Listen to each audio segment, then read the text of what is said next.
Charlie Kirk was speaking at the courtyard outside the Student Center at Utah Valley University when he was shot. The school is about 40 miles south of Salt Lake City. He was sitting under a white tent when a single shot rang out and struck him. A former congressman says everyone there hit the deck, then started scattering while yelling and screaming, terrified. A person was taken into custody initially. However, authorities are now saying that person was not the shooter. One woman who was there describes what she saw. I knew it was a gunshot tucked behind the corner, and then I saw all the crowd running as fast as I could, and I was worried about people trampling each other. And I saw two college-age girls one was having a panic attack. So I grabbed both of them because she was collapsing and rushed her down underneath the tunnel and got her to calm down, then put her in my car and got her hold of her parents. So. Kirk was speaking at a debate hosted by his nonprofit organization, Turning Point USA. This event was met with mixed opinions. More than 1,000 people signed an online petition calling for the university to bar him from appearing on campus. Now, we want to mention this. Kirk's last appearance in our area was back in 2023 at UC Davis. It was also hosted by Turning Point USA. A UC Davis building was vandalized and 2 people were arrested during protests outside the event. Lisa? So we are hearing from more people who were at that rally today. KCRA 3's Anahita Jafari is in the newsroom with what they saw.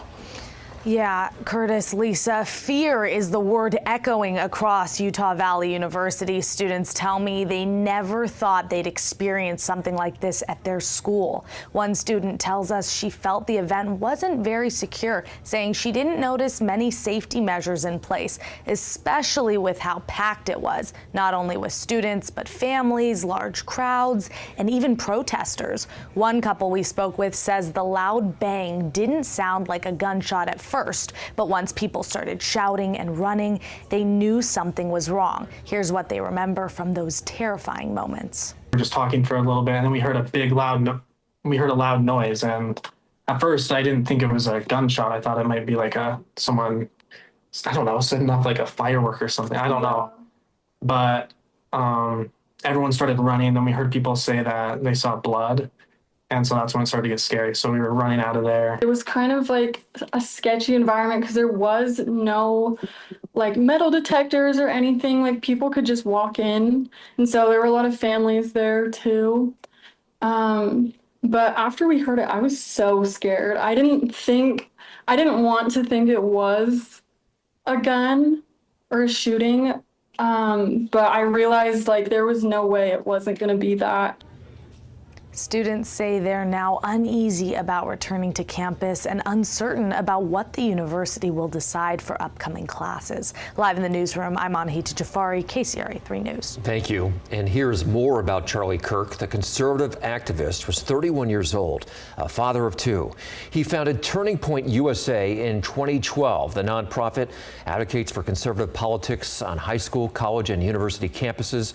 And President Trump credited Kirk and his group for galvanizing and mobilizing younger voters to get him elected in 2024.